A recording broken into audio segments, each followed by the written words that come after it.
ẹ̀yin tèmi lórí ọ̀rọ̀ Anthony Joshua tó ń lọ lọ́wọ́lọ́wọ́ àwọn àṣírí kọ̀ọ̀kan tí wá ti jáde o.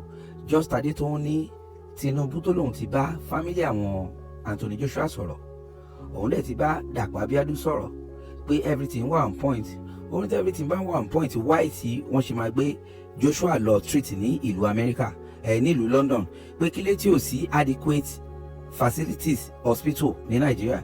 Ẹjọ́ eléyìí ò kì í ṣe tuntun, a ti ń pariwo láti jọjọ́ yìí. Most of Nigerian doctors they've run abroad just because why there's no funding. Okay, now wọ́n tún wá bèrè pé kílé tí ò fi sí ambulance tí ó máa gbé Anthony Joshua tó jẹ́ pé àwọn just ordinary èèyàn ló wà bẹ́ẹ̀ tí ó lè ambulance kankan tó rush wá. Wọ́n ní ṣe lè bójúmu. Wọ́n ní lẹ́nu ọjọ́ mẹ́ta yìí Dapo Abiodun fúnra rẹ̀ gangan wọ́n ló ṣe launch àwọn SUVs jeep tuntun tó ṣe rà kílé tí ò sí ambulance ń bẹ̀. Àwọn èèyàn ò jẹ́ wọn lógún, wọ́n ní ara wọn nìkan náà wà self-centered. Ẹ wo, don't forget to subscribe, like and share. This is Crossblog XTV. Tó bá ṣe ń jáde òun náà la máa mú wá fún yín. Ọmọ Jagaban ti fà kíkọ́ rí báyìí pé Dapo Abiodun àti Jagaban ẹ̀yin lè máa account fún kínní bí ìlú ṣe.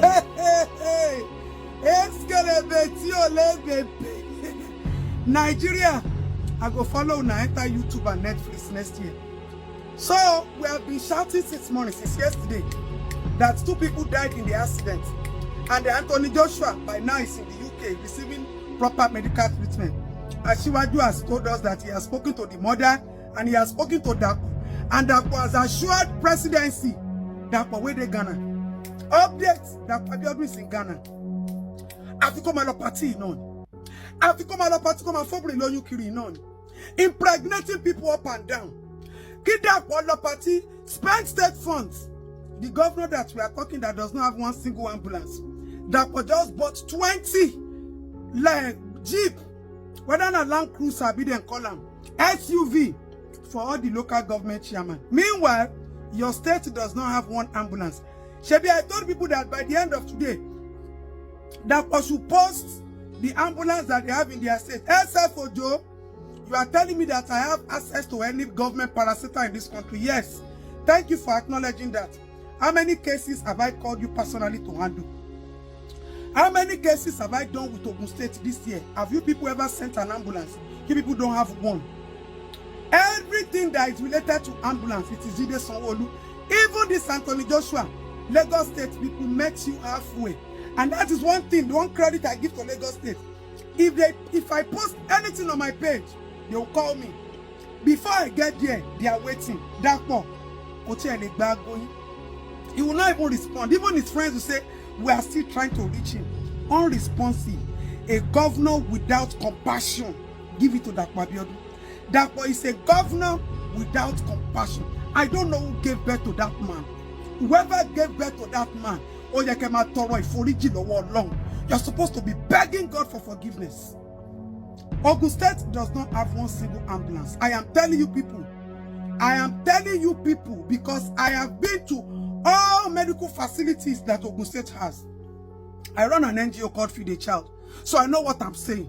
I will not just sit there in my house if I don't have case. And what I do is I always try to connect the government to take responsibility. Dapo Abiodun has never sent ambulance. Never. He doesn't have it. He should stop deceiving people. If they have it, let him show. This is the second time they are leaving. Any responsible government, first time, you should put so much effort into medical infrastructure, academics, health system is priority, social welfare is priority. Go to Ogun State and tell them you want to drop a child in with social welfare. Bed bug, look at the kind of bed they would have carried Anthony Joshua to. You people should see it. I will show you a view of Dapo Abiodun General Hospital. You people should go to General Hospital in Shagam and go and check the status of the hospital. Nothing. When you say the award of the most useless governor, give it to Dapo Abiodun with all humility. Give it to Dapo with all humility and compassion. Egba Sonic, Egba Wasiu. Ke play Dapo. Dapo is the most useless governor. The only place you will see Dapo active is where he will steal and loot state funds, collect people's land, sell it to Chinese people, go and meet airports. He said he has built airports, generating funds. Any other place where they will spend money, Dapo Abiodun does not have one single infrastructure. I'm still waiting for people to come and tell Nigerians that just Adetoun is telling lies. You people should come and tell Nigerians that just Adetoun Makamua I'm telling lies. Won't be that. Well, now I won't see the lie.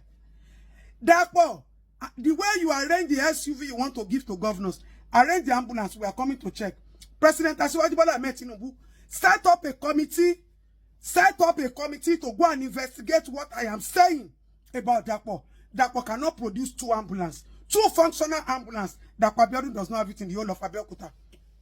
If anything happens, FMCH, nothing is happening there. It's as dirty, you will see rats climbing patient's bed.